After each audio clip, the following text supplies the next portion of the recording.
What's up, ladies and gentlemen? This is Greg here with your track and field hub. Just want to talk about a little bit of sports. And you see the topic right here. Noah Lyles silences rematch questions with ISHOWSPEED. Let's find somebody faster. So, I don't know if any of you are watching this. I saw it on YouTube myself. And Noah Lyles and this guy challenged him, supposed to be fast, and Noah Lyles raced him and did joking around with him and beat him at the line in this promo race thing somewhere. But this guy didn't take the loss too well, and of course he had to pay up because the money that he paid Noah Lyles go towards one of Noah Lyles' project or cause to donate the money to. But I guess the guy is still making challenges and want to challenge Noah Lyles. But let's read this here. This is the Tribune.com.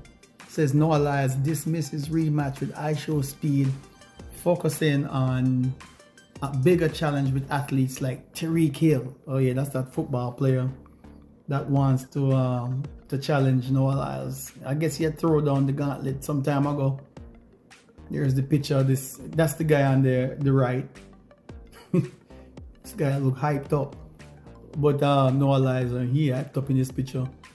Noah Lyles has firmly shut down the idea of a rematch with popular streamer ISHOWSPEED after their highly anticipated race at the Las Vegas Grand Prix. The race, which was initially set for 100 meters, was shortened to 50 meters after ISHOWSPEED requests. The two faced off with $100,000 on the line, a lot of money, a sum which Lyles later donated to his foundation. Yeah, I watched that race and it was, the guy wasn't no much. He looked like he has a little speed, but this guy is not training or not, man. This is just a big promo. While ISHOWSPEED had a strong start, Lyles' Olympic gold medal winning speed was just too much for the streamer, and the race ended with Lyles crossing the finish line first. Despite this, ISHOWSPEED, who had hoped for a closer competition, initially called the race a tie before ultimately accepting defeat. He quickly challenged Lyles to a rematch, confident that he could outdo the Olympic champion. However, Lyles has made it clear that he is not interested in a rematch. Speaking at the Las Vegas GP, Lyles responded to a question about the possibility of racing ISHOWSPEED again. I gave 20% of my effort in that race, he explained. Kudos to him for giving his all, but I am moving on to bigger and better things. Let's find somebody faster, Lyles stated with confidence, effectively closing the doors on the idea of another race with ISHOWSPEED.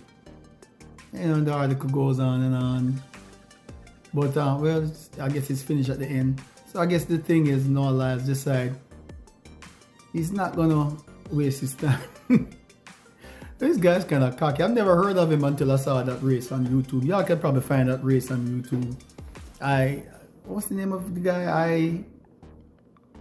ISHOWSPEED.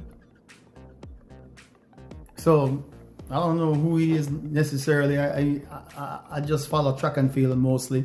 Every now and then I follow the football and the basketball, but I've not been following football since last year. But I do from time to time check in on the basketball, especially the women's. But what do y'all think about this? I think we need more promos like this between athletes. Michael Johnson has started that Grand Slam track and field league. So where he's signing athletes from across the world, and it's just all track, no field events. I don't know how y'all feel about that. He has made some kind of controversial comment that he can save track, but he doesn't know about track and field. So something like that. Don't quote me on it, but apparently some of the field events people are upset that he made that kind of comment.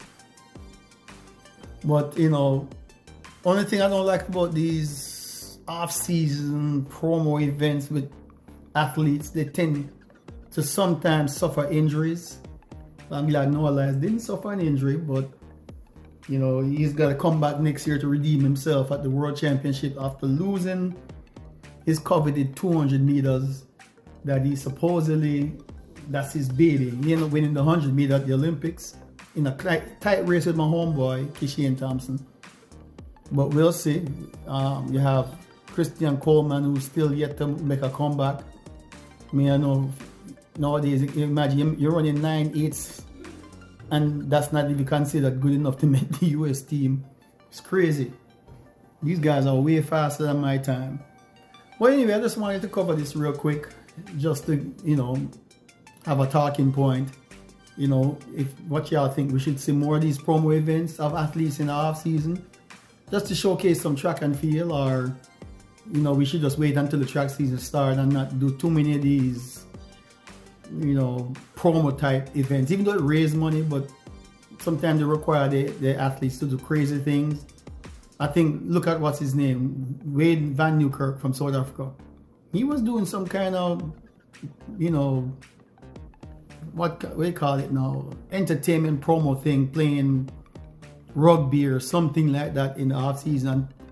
I guess had suffered a bad injury, and since then he's never been able to come back to top form. So you think, you know, track and field athletes should, especially track athletes, should just be mindful, or is it just good fun as long as they're safe, or they should just don't be doing these risky off-season race where they kind of like, you know, joking around and doing stuff outside the normal, you know, playing around, and could suffer injuries. You know, I don't know.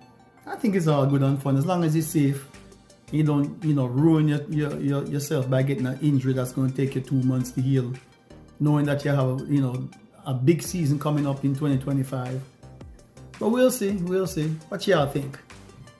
All right, I'm gonna come back again and you know, next time talk about some other things, of course, but I'm just going to end it here for now.